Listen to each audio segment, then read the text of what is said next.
¿Qué tal? ¿Cómo están? Muy buenas noches. Esto es Catalejo, el programa especializado en ciencias sociales para la divulgación precisamente de la ciencia.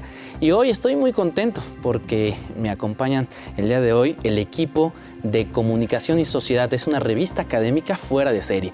Ahora les vamos a platicar de qué se trata. Tengo el gusto de presentarles a la doctora Gaby Gómez Rodríguez. Ella es editora en jefe. Muy buenas noches. ¿Cómo estás, Gaby? Buenas noches, gracias por la invitación. Está con nosotros también el doctor Rodrigo González Reyes. ¿Cómo estás, Rodrigo? Buenas noches, Él qué gusto saludarte. Editor adjunto de la revista Comunicación y Sociedad.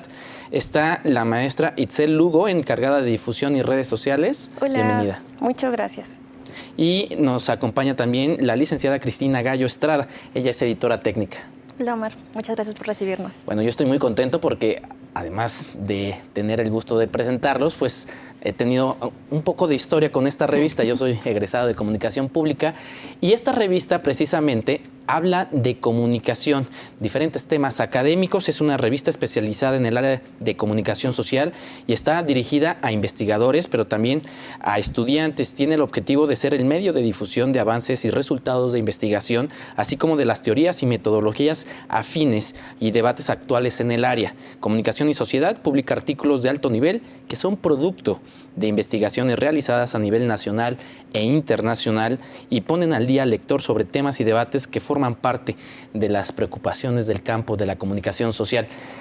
Y bueno, no sé si ustedes lo sepan, pero aquí en Guadalajara precisamente, digamos que por muchos años fue la meca, o sigue siendo, no sé, vamos a discutirlo, ¿no?, de las teorías y las metodologías en el campo de la comunicación. ¿Qué tan difícil es hablar de una revista especializada en comunicación?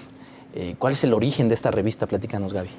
Bueno, la revista, buenas noches a todos, a la teleaudiencia. La revista aparece un año después de que se crea el Centro de Estudios de la Información y la Comunicación, que recién cumplió 37 años ya. Ya la revista va por el 36. Entonces, al año empezaron a aparecer cuadernos. No era una revista, sino cuadernos de manera con un autor, ¿no? Aparecieron 3 cuadernos. Y bueno, los fundadores de este centro de investigación, Pablo Redondo, Sánchez Ruiz, Enrique Sánchez Ruiz, Francisco Aceves, pues iban a congresos y se llevaban sus cuadernitos.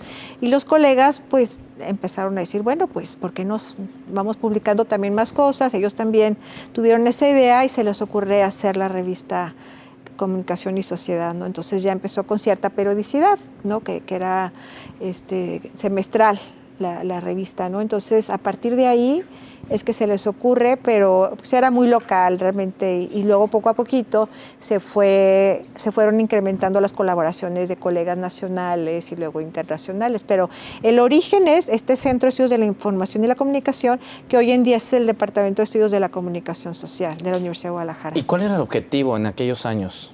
Pues era conocer los resultados de la investigación, ¿no? Porque no había en esa época como hoy pues tantas revistas, ¿no? Y tanta difusión, tantas formas de difundir el conocimiento, sino más bien era a través de libros.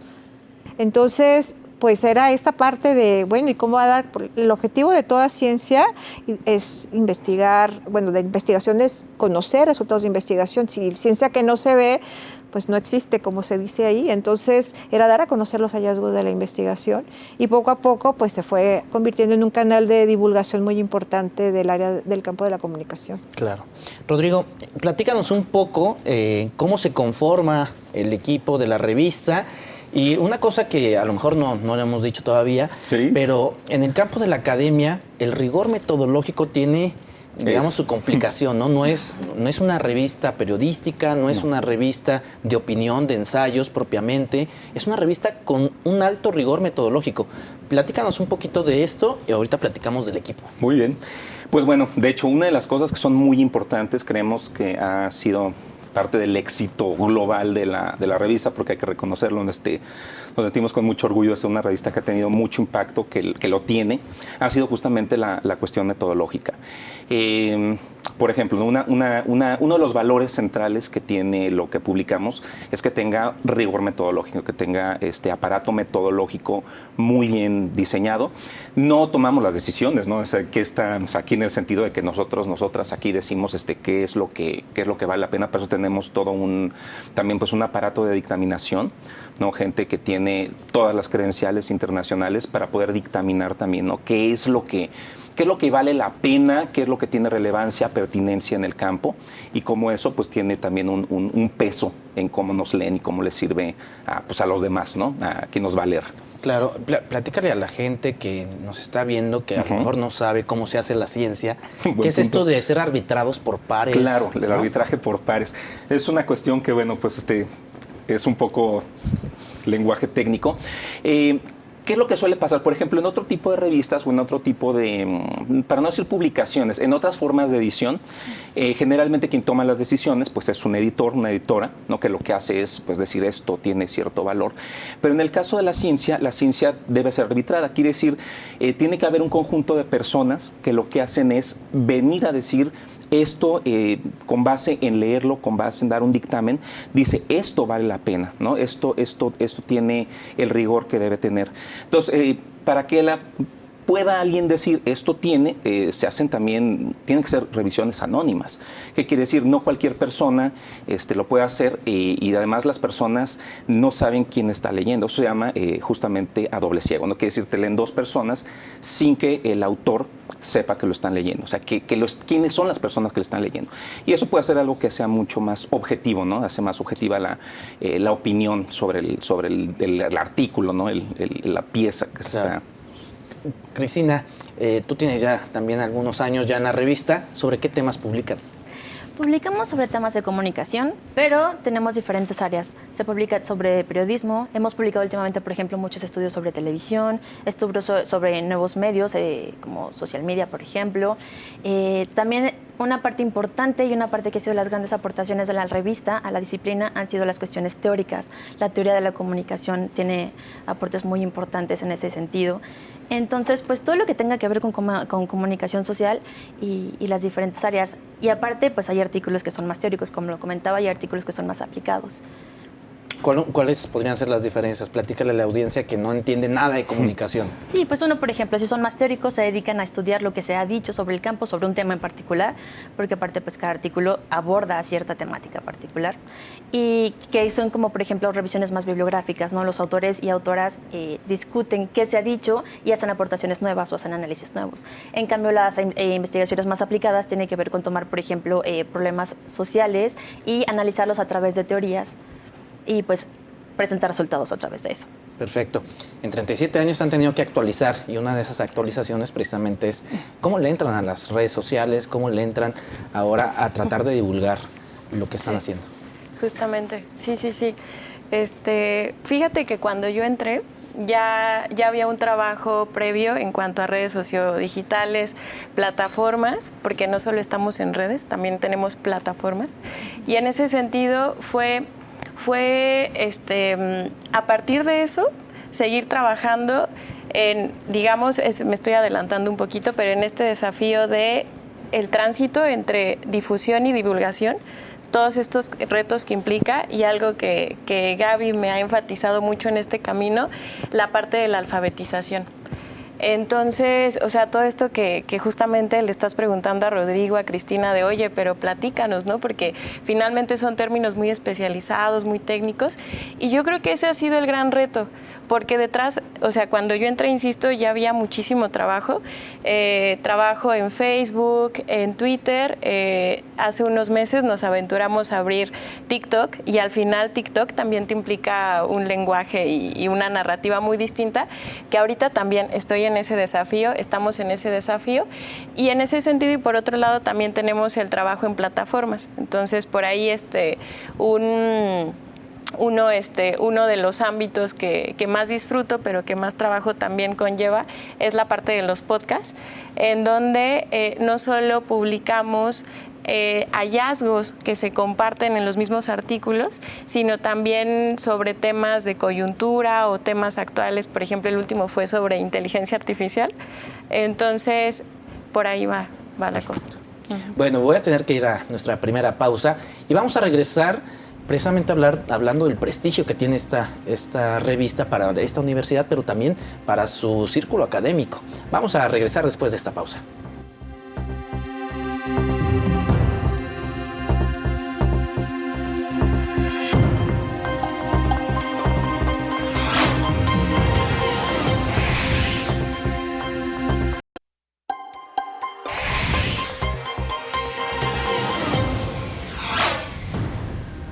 Estamos de vuelta aquí en Catalejo, este programa especializado en la divulgación de las ciencias sociales, una producción del Sistema Universitario de Radio, Televisión y Cinematografía en conjunto con el Centro Universitario de Ciencias Sociales y Humanidades. Hoy tenemos de invitados al equipo que hace Comunicación y Sociedad, una revista académica fuera de serie. Y es que es una revista muy prestigiosa en el campo académico. ¿Por qué es así, Gaby? Platícanos. ¿Qué representa Comunicación y Sociedad para la Universidad de Guadalajara? Bueno, la Universidad de Guadalajara tiene muchas revistas, ¿no? Y Comunicación y Sociedad yo creo que fue una de las primeras que se formaron como revista con un equipo editorial. Empezó la revista, empezamos porque casi empecé yo en el CEIC y la revista surge casi en el mismo año. Era muy artesanal, ¿no? Entonces, la revista, como te comentaba hace un rato, empezó como a circular en impreso, de hombro a hombro, se lo llevaba un colega a otro, en los congresos, y poco a poco fue internacionalizándose, fue conociéndose. No existían las métricas, ni los índices, ni nada de estas cosas, ¿no? Sino era más bien, sobre todo la calidad de los textos publicados, ¿no? De los colegas que fundaron la revista, que son referente no solamente nacional, sino internacional. Entonces, a partir de ahí, pues tiene un montón de colegas pares, ¿no? que quieren también publicar en la revista, que son compañeros de temas de trabajo donde debaten. Entonces, poco a poco, pues se fue haciendo una revista, pues se va ganando el prestigio con la calidad del trabajo, ¿no? No solamente de los textos que se publican, sino también del prestigio, de la ética, del rigor científico. No es de que eres mi amigo y públicame, ¿no? O sea, aquí siempre ha habido un dictamen, ¿no? Entonces, textos que sean con calidad, que aporten al conocimiento. Entonces, es un trabajo muy largo, se dice fácil, pero son 35, 36 años prácticamente. Y a lo largo de todos estos años, pues muchos colegas han colaborado. O sea, el trabajo es un trabajo en conjunto de muchísimas personas y a cada uno les ha tocado su reto, ¿no? Entonces, imagínate tú el reto de hacer una revista prácticamente de manera artesanal, ¿no? Con muy poquitos recursos, y luego pasar a colgarse los textos en PDF, en internet, y luego mudarnos a lo electrónico. Eso nos dio como mayor visibilidad, ¿no? Pero yo creo que el prestigio se lo ha ganado por la calidad del trabajo que se publica, por la relación que tenemos tan de respeto, tan de rigor, tan de compromiso con la comunidad. Y pues bueno, los colegas son los que más bien podrían hablar, ¿no? Pero yo creo que es una revista que es un referente local, nacional e internacional, y que es muy querida además. Claro. Mira, nosotros los que hacemos periodismo sabemos que nuestros editores de repente son quienes nos jalan las orejas, quienes nos corrigen los textos, pero cuando se hace ciencia me imagino que el reto todavía es mayor. ¿Cómo es el trabajo de ser editor? Es bien complicado porque, pues claro, la responsabilidad es una responsabilidad histórica, ¿no? También la que vas llevando es una responsabilidad histórica, porque lo que tú vas publicando, es decir, lo que tú vas publicando, quiere decir como editor, como editora en una revista, pues es básicamente lo que está conformando la agenda de los temas y del rigor de la agenda con la cual se está trabajando científicamente en un campo. Entonces, pues enfrentas varios problemas como ese, ¿no? Primero es la composición de saber qué es lo que es relevante y qué es pertinente en un campo disciplinar, en una disciplina, y las aledañas, ¿no? La segunda es, pues, básicamente también, ¿no? Saber reconocer dónde están las necesidades, porque una cosa es que tú sepas cuál es la relevancia que tiene, pero también estar un paso adelante de los movimientos, de los micromovimientos que van pasando. Por ejemplo, en una disciplina como la nuestra, ¿no? Comunicación, donde los temas ya no están, ¿no? Históricamente antes estábamos hablando de la comunicación, por ejemplo, la interpersonal. Cuando se mete en esto la cuestión de, por ejemplo, la informática, las cuestiones de las comunicaciones electrónicas, son cosas que van cambiando. Ahorita las redes sociales, por ejemplo, ¿no? Claro. Son cosas que se mueven de día a día. En semanas te cambia mucho el tema de la agenda. Entonces tienes que tener todo el tiempo como un ojo muy puesto en qué es lo que es relevante, qué es lo que se necesita y cómo tienes que ofrecerlo, ¿no? Cuál es el tipo de empaquetado, ¿no? que le debes dar al producto. Y en ese sentido, Rodrigo, digamos, en el campo de la comunicación, lo hemos visto, la industria va muy adelantada y la academia, de repente, para los que hacemos periodismo decimos, ¿y por qué no se está dialogando en la academia? ¿No? Claro. Ahí, ¿cómo le hacen? ¿Cómo piden textos? ¿Qué hacen para ser actuales académicamente? Pues mira, yo creo que mucho también de lo que decía justamente Gaby ahorita, tiene que ver con las relaciones que como editor tú puedas también tener con el mundo que te rodea. Por ejemplo, muchas de las cosas que hacemos en la revista, ciertos temas, son temas que a veces se citan, se toman más, por ejemplo, en campos como la ciencia política. No son, o sea, creíamos que son propios de la comunicación, pero los aprovechan más en otros campos. Entonces tienes que abrir mucho como la relación a estar en contacto directo todo el tiempo. O sea, por ejemplo, la cuestión de estar en congresos todo el tiempo, estar dialogando con los actores, las personas que están moviendo y configurando no solo la disciplina, ¿no? Sino quien se aprovecha en términos prácticos de la disciplina. Decíamos el mercado, por ejemplo, ¿no? Es un gran consumidor de información. Quien hace, por ejemplo, mercadotecnia política, quien hace mercadotecnia en términos de otros tipos, comunicación y salud. Son cosas que no son exactamente solo comunicación, que implican tener pues también trabajos de relaciones públicas, ¿no? Tener muy buen pues contactos con tus públicos en el sentido estricto. Y pues esa es la forma en la que yo creo que intentamos más o menos llegar, ¿no? Antes de pasarle la voz, quisiera regresar con Gaby. ¿Por qué esta revista tiene prestigio? ¿Con quién compite? ¿Dónde está en el círculo internacional de la academia? Sí, bueno, hoy en día, bueno, las revistas son catalogadas como revistas de excelencia que están indizadas en el Web of Science o en Scopus, ¿no? Pero hay muchas revistas muy buenas también que no quieren estar indizadas y se vale, ¿no? Sin embargo, la dinámica global es estás o estás, porque pues, hasta muchos autores académicos nos obliga de alguna forma el sistema a también publicar en revistas que estén indizadas, ¿no? Entonces, pues desde el 2014 nosotros estamos en Scopus, ¿no? Y ahorita estamos en el cuartil 3, nos hemos mantenido. ¿Qué quiere decir eso? Bueno, digamos que en el campo de la comunicación, o sea, en el campo de revistas del mundo mundial, ¿no? Aplicas a esos índices y ellos hacen una evaluación que tiene diferentes criterios. Por ejemplo, Scopus tiene 28, ¿no? Algo así. Sí, ¿no? Web Science tiene creo que 28. Son un montón cualitativos y cuantitativos, ¿no? Entonces evalúan tus políticas editoriales, que hayan claridad en las normas editoriales, en cómo el autor debe subir los textos, en la manera de citar, un montón de criterios, ¿no? Pero también en el comité editorial, el de prestigio, bueno, también hasta de los editores mismos, ¿no? Entonces ellos hacen esa evaluación y hacen una medición de cuántas citas recibe un artículo en un promedio de 2 años y con base en otros indicadores, pues ya te clasifican. Entonces, por ejemplo, Web of Science tiene alrededor de 27,000 revistas de todas las disciplinas del mundo y entre esos, pues divide como en 4, ¿no? Los 27,000, los primeros que ocupan los primeros lugares, cuartil 1, los segundos, cuartil 2, y así lo mismo en Scopus. No, perdón, Web of Science tiene 12,000, ¿verdad? Y Scopus tiene 27,000.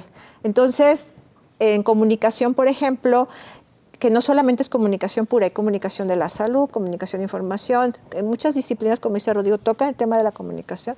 En comunicación en Scopus son cerca de 500 revistas, pero entran unas y al siguiente año que evalúan salen otras, y las que están en los primeros cuartiles siempre son las anglófonas, o sea, ahí ves Estados Unidos, Inglaterra, Estados Unidos, España, también tiene un buen lugar España, pero México también. Entonces, ¿por qué tiene prestigio? La revista Comunicación y Sociedad es la única en México que está indizada en Scopus. Y a nivel de Latinoamérica estamos en el 3er lugar. Ok, a ese nivel, sí, digamos. Estamos compitiendo, digamos, en la primera división. Exacto, digamos, Exacto. en las grandes ligas, ¿no? En las grandes ligas, así tal. Perfecto. Exacto. Voy a tener que ir a una pausa. Después de eso, voy con ustedes para que me platiquen cómo es un día a día en una revista que hace ciencia. Regresamos. Gracias.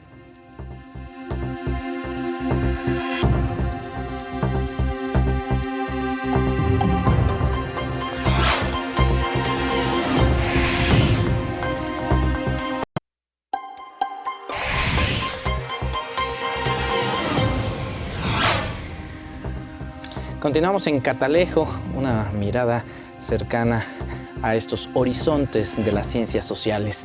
Estamos aquí hablando de comunicación y sociedad en esta noche y quisiera preguntarle ahora a Cristina, primero, ¿cómo llegaste a una revista de ciencia? ¿Por qué decides que tú estudiaste comunicación pública y que te quieres dedicar a la ciencia y a dictaminar cosas de ciencia? Ingresé un poco como por cercanía. Yo estudié comunicación pública, como bien lo dices, y entonces mi licenciatura está en el mismo departamento que edita la revista. Y entonces pues por ahí tuve la fortuna de ser recomendada por uno de mis profesores, que en ese momento era miembro de la revista. Y pues yo creo que todos los editores en todos los niveles entramos casi por la aventura y nos vamos quedando por la pasión. Cuando hablo siempre con editores de diferentes tipos de revistas científicas, entramos y no tanto por la experiencia que ya tengamos, sino por la experiencia que vamos armando. Y vamos armando los caminos poco a poco. Y entonces, pues así ha sido. Yo le comento mucho a Gaby, un poco en broma y un poco no, que desde que yo entré así, van a ser 10 años el próximo mes. Y yo le decía, es que en todos estos años no hemos tenido oportunidad de aburrirnos. Cuando yo entré a la revista era absolutamente diferente. Las prácticas editoriales, los procesos eran completamente diferentes. Para empezar, empezamos editando una revista en papel.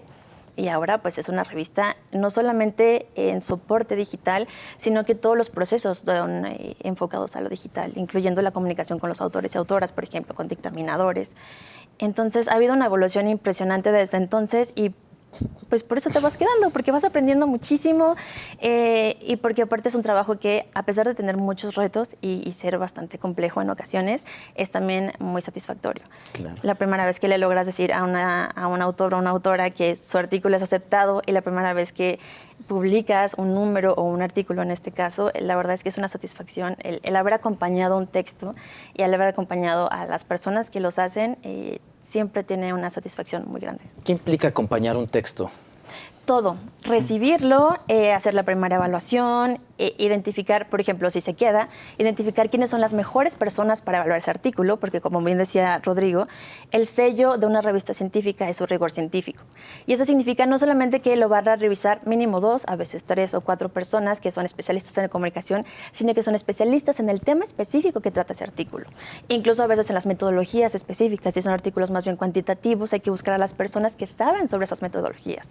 Y entonces, una vez que elegimos quién los evalúa, a veces hay que decirles gracias y desearles un buen camino en otro lugar, y a veces continuamos con estos artículos y entonces hay que revisarlos, hacer las primeras correcciones originales, correcciones de pruebas, mandarlos a diseñar, a agregar todos los elementos que lleva un artículo científico. No solamente es la parte de maquetación, por ejemplo, en el PDF que se lee por todas las personas, sino también es incluir los metadatos que van a permitir que se encuentre ese artículo, por ejemplo, en Internet, ¿no? Que es importante, que se hace desde una plataforma.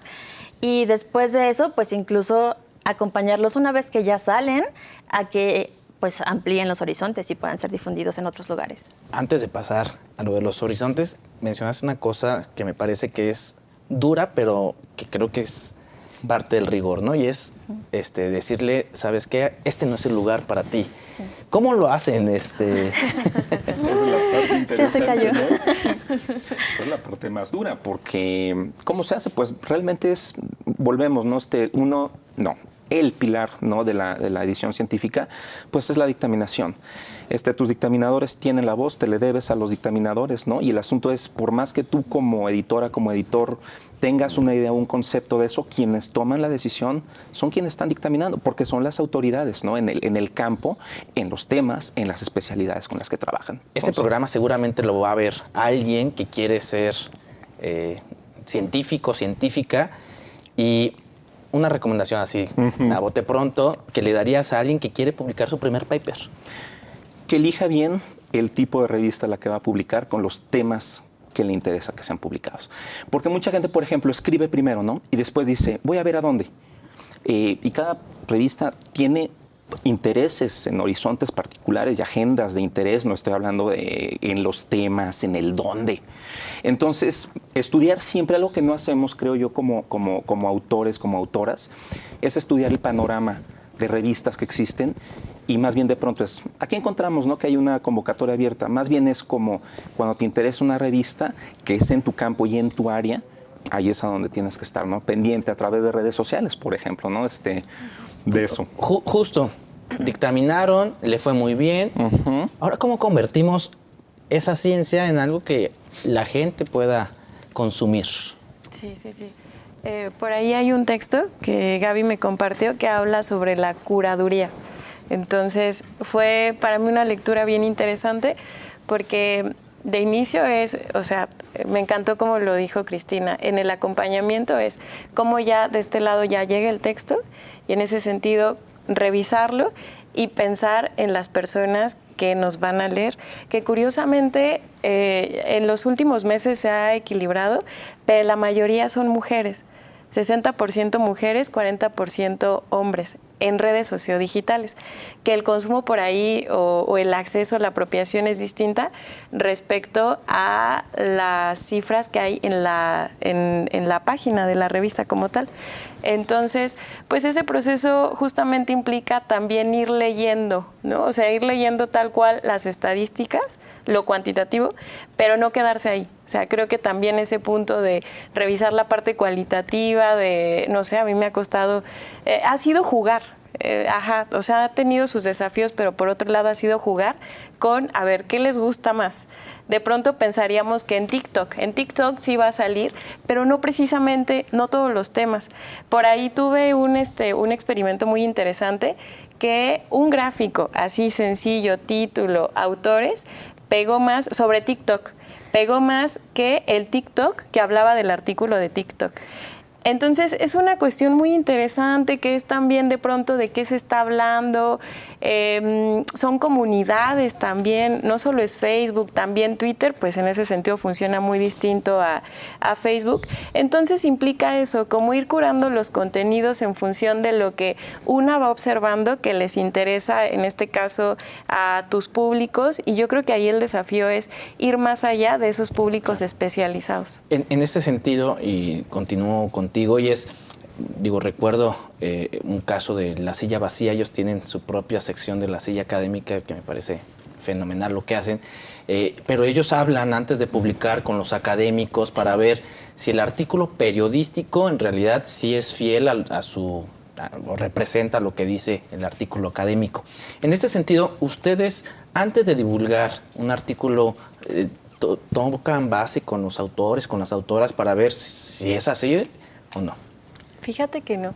Y afortunadamente hemos tenido experiencias muy gratas en donde las y los autores quedan muy agradecidos, agradecidas, porque no es muy usual que las revistas no solo les hagan un gráfico, sino también una infografía. No solo una infografía, sino también un carrusel de imágenes en donde están los datos más importantes, tanto a nivel quali como quanti, o el principal hallazgo. Entonces, en el caso de los podcasts, ahí el proceso pues tiene sus matices, y en ese sentido sí pasa, digamos, por esta revisión de las y los autores o de quienes colaboran, pero ha fluido bastante bien, afortunadamente. Hacen podcast además. También. A ver, platícanos. Pero si me permites, porque tengo que ir antes a una pausa, regresamos para hablar de difusión y también cuáles son sus artículos académicos que más les han gustado, cuáles son los más leídos, cuáles tenían un montón de expectativas y de repente dicen, no pasó lo que tenía que pasar. Vamos a hablar de eso después de esta pausa.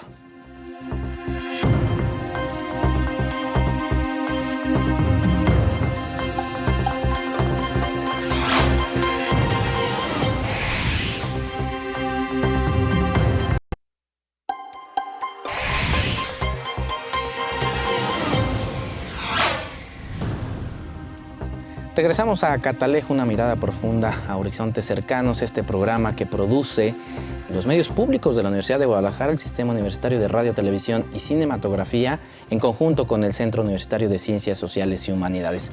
Hablamos esta noche de comunicación y sociedad, de esta revista académica especializada en temas de comunicación y que, desde mi punto de vista, es fuera de serie. Y es que decías, Gaby, que lo que no se divulga, incluso de la propia revista, pues no le importa a la gente. ¿Cuál es el ejercicio que ustedes hacen en temas de difusión? Pues yo creo que es un compromiso de todo el equipo, la confianza que tienen los investigadores para enviar y someter su artículo, su resultado de investigación, que tú sabes que cuando un investigador se dedica a esto, le puede llevar años incluso, llegar a escribir un artículo, ¿no? Entonces no es un trabajo que se haga de la noche a la mañana. El que elija en una revista, como decía Rodrigo, ¿no?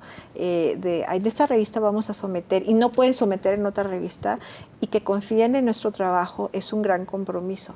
Entonces no termina el trabajo nada más en publicarlo en nuestra plataforma y se acabó. No, nuestro trabajo es, pues hay que difundir el trabajo de otros colegas, ¿no? Que por cierto, en la Universidad de Guadalajara publican muchísimos autores, entonces una ventana no solamente que le da difusión internacional a la universidad, sino también a los colegas que colaboran en la Universidad de Guadalajara. Entonces, la difusión es muy importante porque, sobre todo hoy en día que tenemos las redes sociales, tenemos plataformas diversas, hay que aprovechar. Y hay otras métricas también que se llaman altmetrics, que también miden el alcance que pueden tener estas publicaciones. Entonces, por eso tenemos este equipo que está cada quien con su tarea asignada, y Itzel que nos apoya tanto en esta parte, porque tenemos un alcance no solamente a un público especializado, sino también a un público general, que llega, bueno, nos visitan de muchísimos países, desde África, India, etcétera, etcétera, hasta llegan los textos de la revista. Entonces, en esta síntesis que luego se hace en las redes sociales, pues la gente a veces se le queda más, como dice ella, un gráfico que a lo mejor leer el texto, pero quien quiera leer el texto tiene ahí el link para llegar al texto. Entonces, es buscar, como dice Itzel, jugar, ¿no? Y estar, por ejemplo, difundiendo el trabajo en la portal de la revista, pero también tenemos otros índices donde circulan estos textos, como el Zero Citation Index del Web of Science, pero también tenemos los podcasts, tenemos Twitter, tenemos Facebook, tenemos newsletter que también hacen en el equipo de difusión, que es Itzel, y bueno, pues, ¿qué más, no? O sea, y TikTok ahora. Entonces, yo creo que nuestro compromiso es difundir, porque sería un error pensar. Hoy en día es triste, ¿no? Que como el sistema es muy, digamos, muy exigente con los académicos, ¿no? Y no se trata solamente de escribir un texto y ya, ¿no? Te publicaron, sino también la ciencia tiene que difundirse. O sea, resultados de investigación tienen que responder también a las problemáticas sociales, y es algo que también hemos cuidado muchísimo en Comunicación y Sociedad, que no son temas de moda porque otras revistas a lo mejor deciden lanzar un temático, por ejemplo, con el COVID, ¿no? Nosotros decidimos no lanzar nada sobre COVID. Todo COVID, ¿no? No. O sea, hemos publicado mucho sobre COVID, pero que han llegado a la revista, pero ya trabajos más maduros, ¿no? Sino más bien en responder a necesidades de la sociedad, claro, que respondan a problemáticas locales, nacionales, no a problemáticas que ni siquiera nos llegan a afectar. Entonces, es nuestra obligación difundir los trabajos y responder a problemáticas sociales también. Y una de las estrategias en la difusión es el podcast, ya nos comentabas lo del TikTok. ¿De dónde surge la idea de hacer un podcast? ¿Cómo les ha ido con él? Platícanos. El podcast. Pues el podcast, bien ya lo decía Gaby, fue una ventana más justo para contribuir a la difusión de los artículos. Actualmente, igual como lo comentaba hace rato, ya no solo es la difusión, sino también de pronto abrir el espacio para otro tipo de discusiones que están en el mismo campo de la comunicación, pero que no se quedan ahí, justo que dialogan, como lo decía Rodrigo, con otras disciplinas. Y de ahí surge el podcast. Y una vez que lo hacen, lo suben a Spotify, ¿dónde lo pueden ver? Escuchar, perdón. Escuchar el podcast. Hay dato curioso con el podcast, rápidamente y conectando con algo que comentaba Gaby. Es bien interesante porque el podcast, a diferencia, por ejemplo, de lo que hemos rastreado en las redes sociodigitales, en el podcast, llegamos a más países.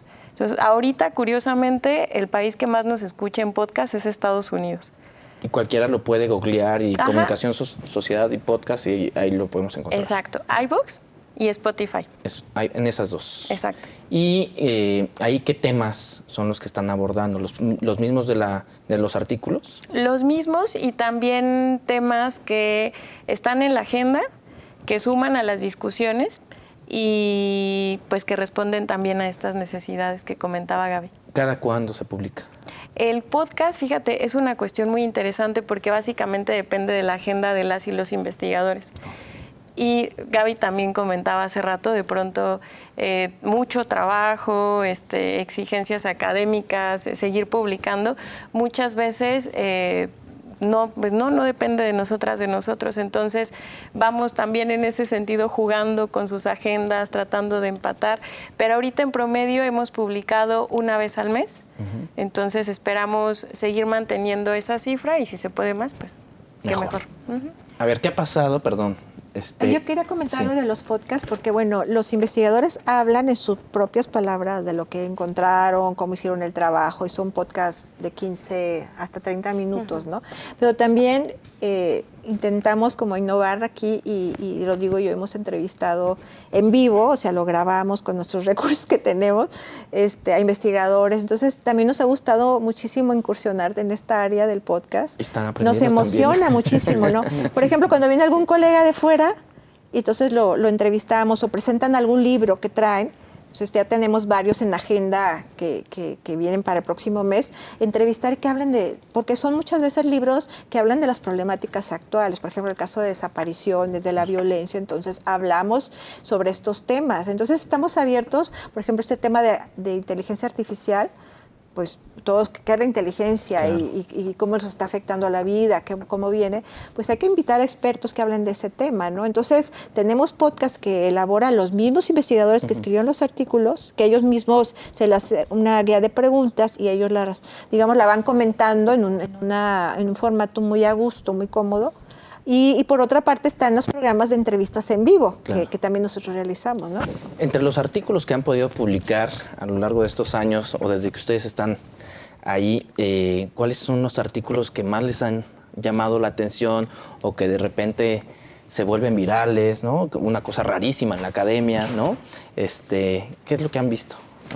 Pues precisamente veníamos comentando, estamos ahorita haciendo un trabajo de sistematización de lo que se ha publicado, los temas, autores, países, haciendo cruces en 35 años de la revista y cómo ha evolucionado también. Empezamos de lo local, nacional y ahora recibimos más internacional, pero también los temas, ¿no? Entonces, estamos hablando precisamente que el texto más descargado ahorita en datos que nos maneja con el OJS, que es el gestor donde trabajamos ahí todos los procesos editoriales, tiene que ver con dibujos en las pupitres. Los niños, los dibujos que hacen en los pupitres, son casi 15,000 descargas del artículo, ¿no?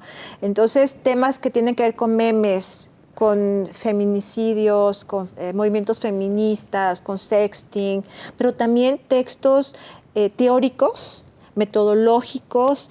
También hay un artículo muy citado que tiene que ver con las revistas de comunicación. Entonces, nosotros no buscamos publicar textos que nos den citas, o sea, más bien es que sean textos de calidad y es muy orgánico todo en la revista, absolutamente todo. Todos los procesos son súper orgánicos, nada pagamos por tener visibilidad, nada. Entonces, nos llama la atención de los pupitres, precisamente, no nos hubiéramos esperado ese.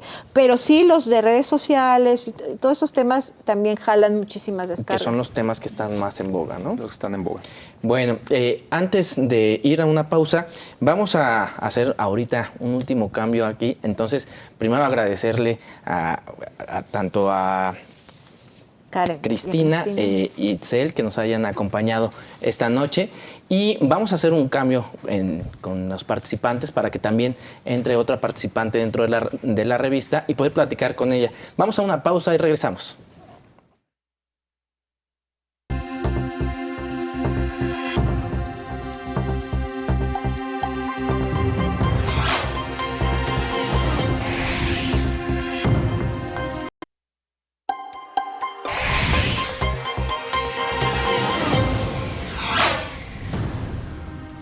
Entramos a la recta final de este programa especial sobre comunicación y sociedad de esta revista académica en materia de comunicación y que es una revista fuera de serie. Le damos la bienvenida a Karen López Mercado, ella es editora técnica. Platícanos, ¿tú qué es lo que haces ahí en la revista? Bueno, prácticamente me encargo de cuidar el flujo de trabajos, entonces yo recibo tanto los trabajos de los autores como también, justo como lo mencionaba Cristi, acompañamos todo ese proceso de publicación desde que los recibimos, los dictaminan, después obviamente las correcciones de los textos, las galeradas y subirlos al sitio web, y es prácticamente lo que se hace. Digamos, hoy llega un trabajo, ¿cuánto puede llegar a tardar en dictaminarse? Bueno, el tiempo es variable, pero generalmente primero pasa por un proceso de predictamen en donde se establece si es un texto que merece la pena recibir en el sentido de que sea adecuado para la revista, ¿no? Para los temas que estamos publicando, que sea también como de cierta rigurosidad, que cumpla con las normas editoriales. Y una vez que pasa eso, son como aproximadamente un mes. Y después comienza el proceso de evaluación por pares, del que ya nos había hablado Rodrigo, que ese sí puede durar aproximadamente 1 a 3 meses, dependiendo. Y es ahí ya donde se decide si va a seguir con el proceso de edición o no. Y ya el proceso de edición pues también lleva su buen ratito, justo para asegurar la calidad del texto Claro, final. digamos, un texto puede llegar a tardar 6 meses, más o menos. Es que depende también de los dictaminadores. Yo creo que el coco, perdón por la expresión, pero tal cual, de todos los editores de todas las revistas, ¿no? Porque tenemos una base de dictaminadores y todo, y no los puedes invitar cada ratito, hay que cuidar a nuestros dictaminadores. Entonces te dicen que sí, no responden, o te dicen que no. Entonces no responden a la semana, invitar a otro, entonces invitamos varios a la vez para que se muevan, haya un flujo, digamos, que los autores también es justo, porque luego la investigación los resultados pierden vigencia. Exacto. Entonces hay que moverlos rápido, pero hay revistas que pueden demorar 1 año, a mí me han tardado a veces en responder hasta más de 1 año, entonces depende mucho de los dictaminadores, pero también del cuidado editorial de sus editores que estén ahí presionando editores. A los Y al ser una de dictaminadores. las mejores revistas que compiten a nivel mundial, pues seguramente más de alguno quiere estar ahí. ¿Cuál es el índice de rechazo de sus artículos? ¿Lo digo yo? Híjole, bueno, el dato que voy a presentar es lo que se extrajo de OJS, es un 97%. O sea, no cualquiera. Si saliste dictaminado en comunicación y sociedades porque tienes un muy buen artículo. Sí, pero también hay que tomar en cuenta el espacio que tenemos para publicar. Nada más tenemos 30 artículos que caben por año. Porque ahorita, por ejemplo, uno de los cambios que tenemos es que es publicación continua. Cada miércoles se publica un artículo 3 por mes, en vacaciones no. Además, los autores traducen el texto al inglés por su cuenta. Entonces, estamos hablando de 30 más 30 en inglés. Entonces, es un trabajo bastante riguroso y pesado. ¿Qué más quisiéramos que se publicaran más? Pero eso implicaría también más recursos, ¿no? Claro. Que no siempre hay. Pues desgraciadamente no, pero yo creo que en promedio las revistas están más o menos en ese número, en 30 Claro. al año. A ver, ustedes transitaron, digamos, de los folletos, de las revistas que se repartían en los congresos, a una revista ya especializada. Yo la llegué a ver en físico, era un librito muy bonito cada 6 meses. Ahora van a digital. ¿Qué sigue para la revista? Híjole, pues siempre hay retos, como decía Cristi, dice, yo no he tenido tiempo de aburrirme, ¿no? Porque precisamente cuando llegó ya nos tocó todos estos cambios, políticas federales, ¿no? Del CONACYT, de las revistas pasar a lo electrónico, y fue toda una gestión que la universidad apoyó, ¿no? De implementar OJS en todas sus revistas, el implementar el programa de revistas, que eso nos ha permitido y nos permite sostener la revista, porque si no estuviera ese programa, pues no existiría Comunicación y Sociedad ni las revistas, ¿no? Es muy difícil. Entonces, pues siempre tenemos muchos retos, ¿no? Ahorita nuestro reto es entrar a Web of Science, que es otro de los índices mundiales, de mayor reconocimiento, más difíciles para entrar. Creo que nos hemos preparado muy bien para entrar en este índice, esperemos, pero no depende de cosas que no dependen de nosotros. Y seguir precisamente publicando temáticas actuales, pero de la región. Claro. ¿No? Porque también publicamos secciones temáticas. Entonces, como dijo Rodrigo, siempre tú decías, ¿no? Hay que ir adelante.